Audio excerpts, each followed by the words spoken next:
Hello everyone, this is Dr. Shivani Upadhyay. I welcome you all in Let's Learn Dentistry. Today we'll be discussing about gingiva part 2. Last time we discussed gingiva part 1. For those who haven't seen that video, please do watch that. So let's start our today's topic. Our first topic is basal lamina. Basal lamina present between epithelium and connective tissue. Basal lamina epithelium and connective tissue को separate करता है. Basal lamina की thickness 300 to 400 angstrom होती है. इसके दो parts होते हैं, lamina lucida and lamina densa. Now L for L, lamina lucida rich होता है लमाइनिन में, लमाइना डेंसा रिच होता है टाइफो कोलेजन में. बेसल लमाइना एपिथेलियम से कनेक्टेड होता है with the help of hemidesmosomes, whereas connective tissue से बेसल लमाइना कनेक्टेड होता है with the help of anchoring fibres जिसकी लेंथ होती है 750 nanometre.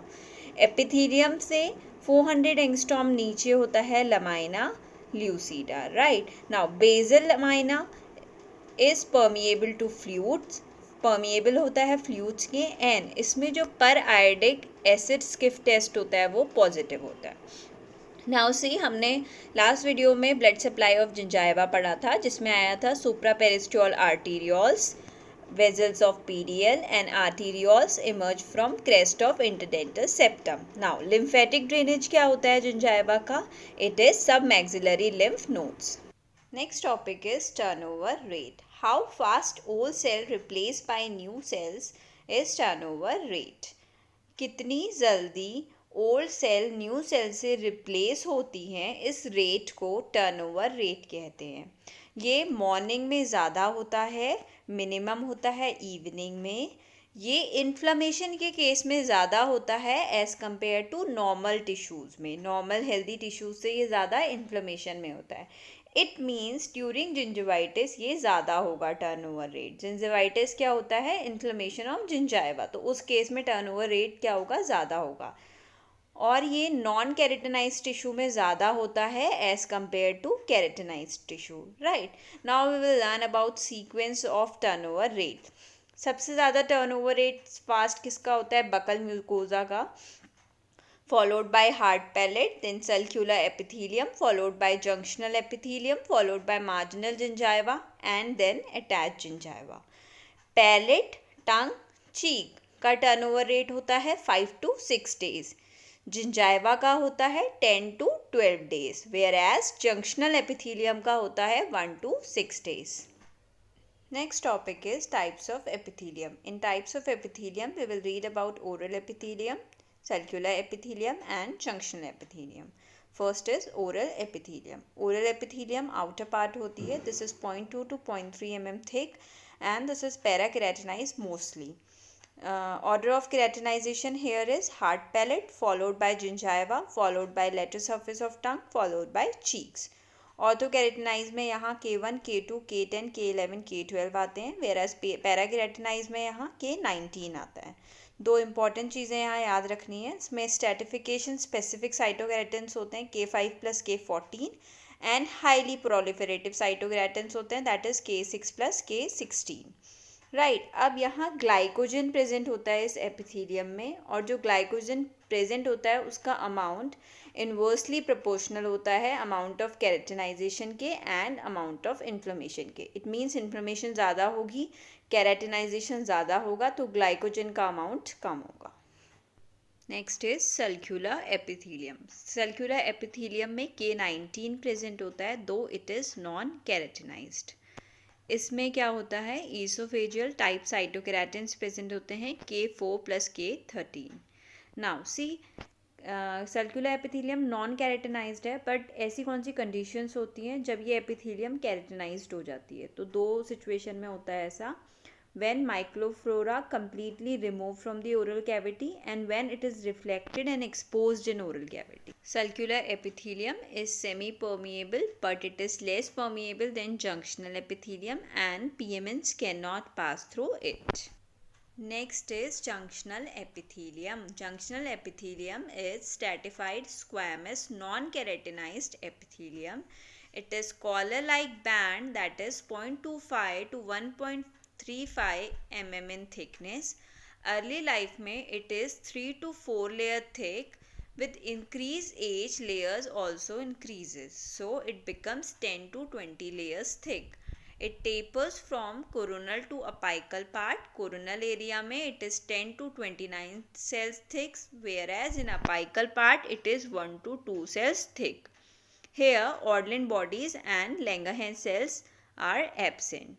Now see, junctional epithelium is formed by the confluence of reduced enamel epithelium and oral epithelium.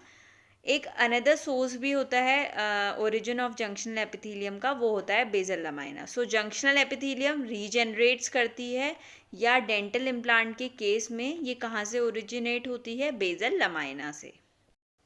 Now K19, K5 and K14 are present in junctional epithelium. Though it is highly proliferative, still K6 and K16 are absent here. Now see, junctional epithelium attached to tooth with the help of hemidesmosomes. Junctional epithelium tooth से attached होता है with the help of hemidesmosomes से. Hence it helps in signal transduction by gene expression, proliferation and differentiation.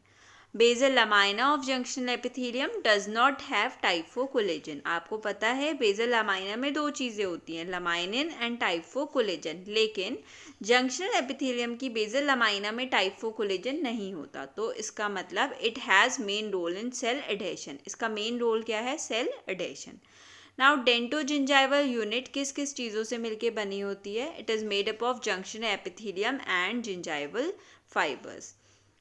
Last point, junctional epithelium has phagocytic and endocytic activity like that of macrophages and neutrophils.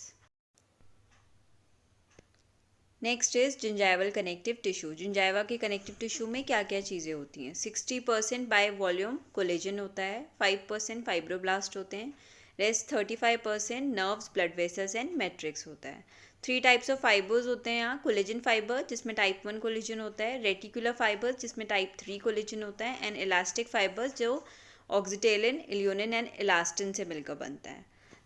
Now take a look on clinical features of gingiva. Gingiva की consistency कैसी होती है? It is firm and resilient.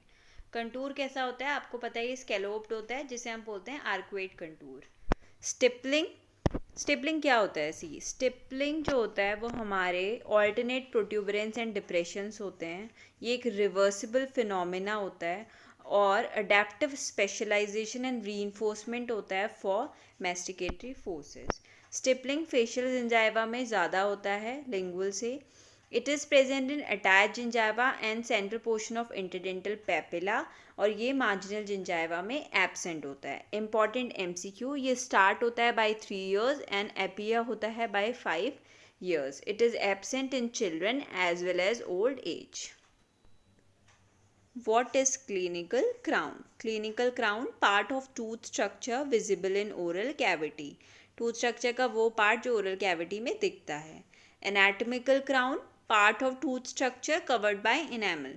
Tooth structure का वो part जो enamel से cover है. Clinical root, part of tooth structure जो oral cavity में visible नहीं होता है. Anatomical root, tooth structure का वो part जो cementum से cover होता है. Now see, eruption क्या होता है? Eruption ना 2 टाइप के होते हैं. One is active eruption and the another one is passive eruption. Active eruption क्या होता है? Eruption till tooth reaches its occlusal plane. जब तक दांत ऑक्लूजल प्लेन में नहीं पहुंच जाता तब तक के इरप्शन को एक्टिव इरप्शन बोलते हैं. पैसिव इरप्शन क्या होता है? जब दांत ऑक्लूजल प्लेन में पहुंच गया है उसके बाद क्लिनिकल क्राउन की लेंथ बढ़ रही है, दैट इज पैसिव इरप्शन, जैसे in case of recession. Next is what are stages of passive eruption. Passive eruption की स्टेजेस क्या हैं? Stage 1, base of sulcus and junctional epithelium both are present at enamel. Stage 2, base of sulcus at enamel whereas junctional epithelium proliferate, so इसका एक part enamel में है और एक part cementum में है. Stage 3, base of sulcus cemento enamel junction में है और junctional epithelium completely on cementum में है. Stage 4, base of sulcus as well as junctional epithelium दोनों ही cementum में है. So stage 4 also known as stage of gingival recession, atrophy stage and pathological stage. This is all about gingiva. I hope you all like it. If you like my video, please hit the like button, subscribe my channel and share it more and more. We will meet with our next video very soon. Till then, take care.